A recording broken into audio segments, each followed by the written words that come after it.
Audio Jungle.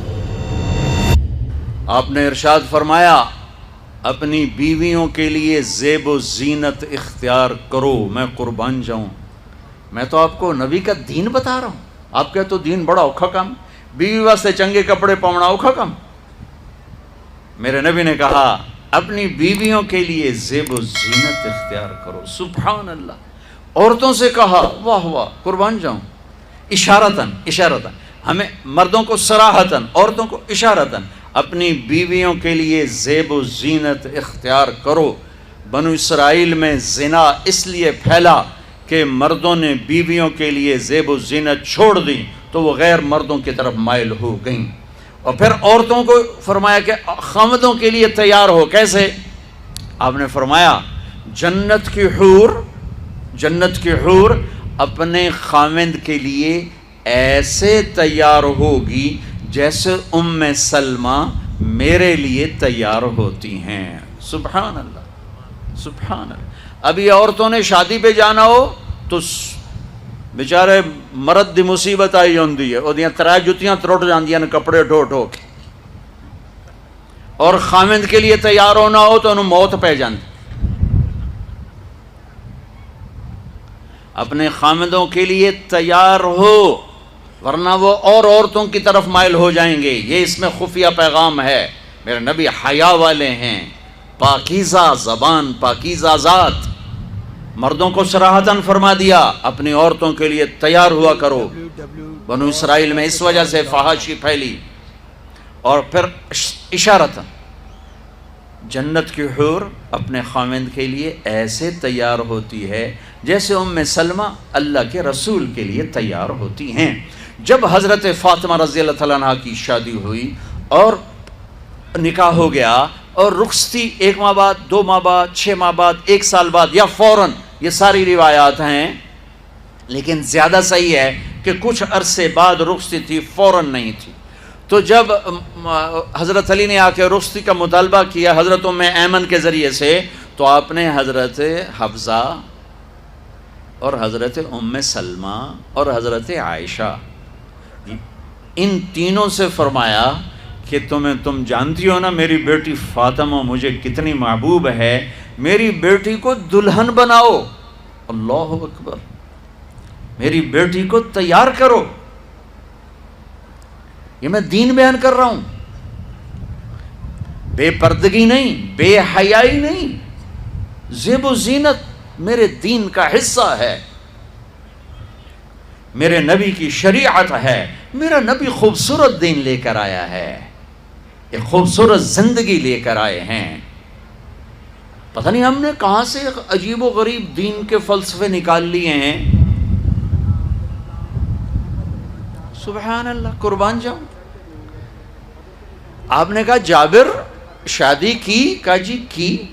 کہا کماری سے کہ بیوہ سے؟ کہا جی بیوہ سے کی۔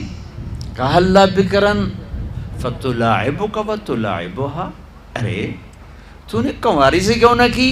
وہ تجھ سے کھیلتی تو اس سے کھیلتا۔ میں میرے نبی کا دین بیان کر رہا ہوں۔ آپ کیا سمجھنا صرف رمضان کے روزے رکھنا دین ہے؟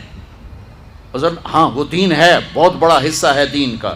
عبادت میرے دین کی بیس ہے، بیس ہل گئی تو ساری عمارت گر جائے گی۔ نماز نکل گئی، روزہ نکل گیا، زکوٰۃ نکل گئی، حج نکل گیا، پیچھے کیا رہ گیا؟ ساری عمارت ٹوٹ گئی۔ لیکن یہ بیس کو عمارت نہیں کہتے، ہاں بیس پر عمارت کھڑی ہوتی ہے۔ میں عمارت کے کچھ خد و خال بتا رہا ہوں، کچھ نقش و نگار بتا رہا ہوں کہ میرا نبی دین کی عمارت ہمیں کیسے دے کر گئے۔ کبھی آپ نے میلا کپڑا نہیں پہنا، پرانا کپڑا پہنا، پیوند لگا کپڑا پہنا، میلا کپڑا زندگی بھر نہیں پہنا، زندگی بھر۔ اور آپ کے بدن مبارک سے، آپ کے پسینے سے ایسے خوشبو آتی جیسے مشک سے خوشبو آتی، دنیا کے سب سے مہنگی خوشبو۔ آپ حضرت ام سلیم کے گھر میں آرام فرما رہے تھے دوپہر کے وقت، تو آپ یوں کر کے سوئے ہوئے تھے، یوں یہ کوہنی آگے نکلی ہوئی تھی۔ آنکھ کھلی تو دیکھا ام سلیم نے یہاں بوتل رکھی ہوئی، یہاں تو آپ نے کہا کیا کر رہی ہو؟ تو وہ کیا تھا، چونکہ گرمی، پنکھے تو ہے نہیں، پسینہ یہاں سے نیچے گر رہا تھا، ام سلیم نے نیچے بوتل رکھی ہوئی تھی اور وہ سارا پسینہ اس کے اندر جمع کر رہی تھی. کہا ام سلیم کیا کر رہی ہو؟ کہا یا رسول اللہ یہ آپ کا پسینہ اکٹھا کر رہی ہوں، یہ مشک سے زیادہ خوشبودار ہوتا ہے. میرے نبی نے کبھی گندے کپڑے نہیں پہنے، کبھی میلے کپڑے نہیں پہنے، پرانا پہنا ہے، پیوند لگا پہنا ہے، میلا نہیں پہنا. میرا دین یہ نہیں کہتا کہ ایسی شکل میں آ جاؤ کہ لوگ بھاگنے لگ جائیں. سب سے زیادہ عزت اہمیت دو. شادی کے بعد ماں باپ کا حق پیچھے، بہن بھائیوں کا حق پیچھے، حتیٰ کہ اولاد کا حق بھی پیچھے ہے اور خاوند کا حق پہلے ہے. بہت سی عورتیں اپنی نادانی کی وجہ سے ماں باپ کے پیچھے لگ کر اپنے خاوند کو چھوڑ دیتی ہیں، خاوند کو ذلیل کر دیتی ہیں، اپنے بچے کے پیچھے لگ کے اپنے بچوں کی وجہ سے اپنے خاوند کو بے عزت کرتی ہیں. بہت سے باپ اپنے بچوں کی وجہ سے بیوی کو بے عزت کرتے ہیں، یا اپنے ماں باپ کی وجہ سے بیوی کو بے عزت کرتے ہیں. یہ سب بے اعتدالیاں میرے معاشرے میں ہیں. اللہ کا واسطہ دیتا ہوں، ایک دوسرے کو عزت دو، رشتوں کو عزت دو. ہر ایک کا اپنا مقام ہے، ہر ایک کو اپنے مقام پر رکھو. ماں باپ کی وجہ سے بیوی کو بے عزت نہ کرو، بیوی کی وجہ سے ماں باپ کو بے عزت نہ کرو، بیوی اپنے ماں باپ کی وجہ سے خاوند کو بے عزت نہ کرے. یہ وہ رشتہ ہے جس میں اولاد بھی نہیں داخل ہو سکتی. اولاد کو بھی پیچھے کیا گیا ہے خاوند اور بیوی کے رشتے میں.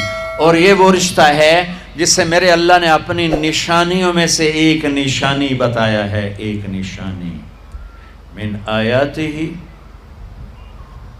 ان خلقکم من تراب. میں ٹپس پڑھتا ہوں آیات کے، ساری آیت نے.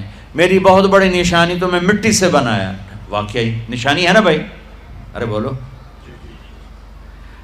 من آیاتہ خلق السماوات والارض. میں نے ایک آیت چھوڑ دی، بعد میں پڑھوں گا.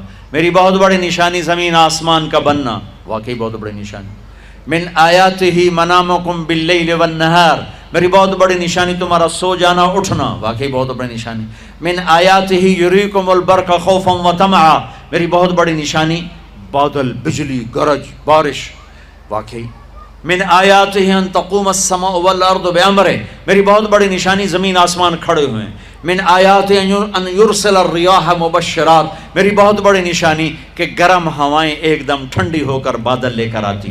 اب میں وہ آیت پڑھتا ہوں جو میں نے چھوڑ دی تھی، اور جو شاید آپ نے اس اینگل سے کبھی سوچا نہ ہو کہ اللہ کس چیز کو اپنی نشانی کہہ رہا ہے اور کتنی بڑی بڑی نشانیوں میں اس کو لا رہا ہے. میری بہت بڑی نشانی مٹی سے بنایا، میری بہت بڑی نشانی زمین آسمان بنایا، میری بہت بڑی نشانی جاگنے سونے کا سلسلہ بنایا، میری بہت بڑی نشانی بارش، بجلی، گرج، چمک، میری بہت بڑی نشانی زمین آسمان کا تھمے رہنا، میری بہت بڑی نشانی ہواؤں کا بادل لانا. اب سنو، من آیاتہ ان خلق لکم من انفسکم ازواجا لتسکنوا الیہا وجعل بینکم مودۃ ورحمہ ان فی ذلک لآیات لقوم یتفکرون.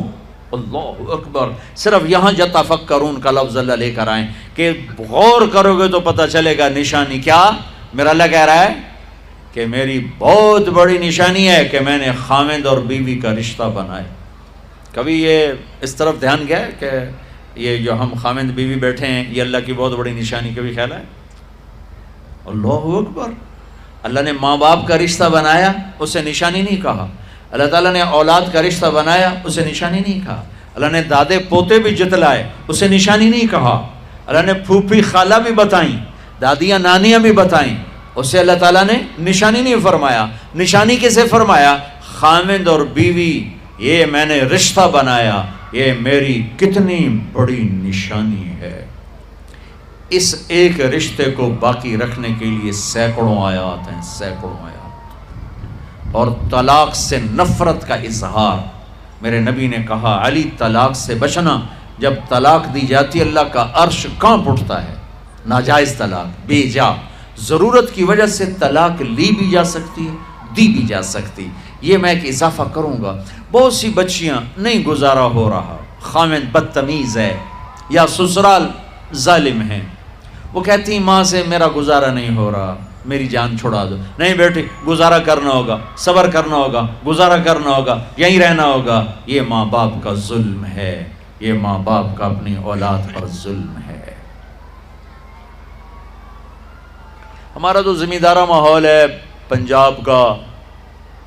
میں نے اپنے ہی خاندان کے بتاتا ہوں، بچیوں پہ ظلم ہوتے دیکھے، پھر ان کی فریادیں بھی سنی، پھر ان کے ماں باپ کا ظلم دیکھا.